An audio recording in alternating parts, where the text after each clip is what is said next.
कहते हैं कोई बुजुर्ग थे, बड़े दर्द से ना अपने बच्चे को, और बच्चे की कंडीशन ये थी कि वो गुड़ खाने की वजह से ना उसके दांत खत्म हो चुके थे। तो वो हजरत की खिदमत में लाया कि ज़ाहिर है जी अल्लाह के वली हैं, जुबान में तासीर होगी।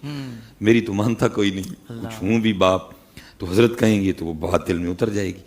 तो वो ना बड़े दर्द से हजरत देखें गुड़ खा खा के दांत खत्म हो गए हैं, तो मेरी तो मानता नहीं, आप कहें आप अल्लाह के दोस्त हैं तो शायद हो जाए।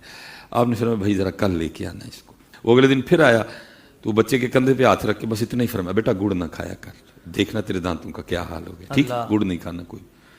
अब जाहिर है जी वो बेचारा पता नहीं कहाँ से आया, फिर आया, वो उसको तो थोड़ा हो गया। उसने कहा हजरत अगर यही कहना था तो कल कह देते। फरमाया भाई थोड़ी देर पहले खुद गुड़ खा के बैठा था, इसको कैसे कह देता। अल्लाह अकबर, ये उनका तकवा था। अल्लाह अकबर, अल्लाह, उसके गुड़ में और उनके गुड़ में जमीन आसमान का फर्क था। ये बात सुभान अल्लाह, सुभान अल्लाह। उसके तो दांत ही खत्म हो गए थे, उनके तो सब कुछ ही ठीक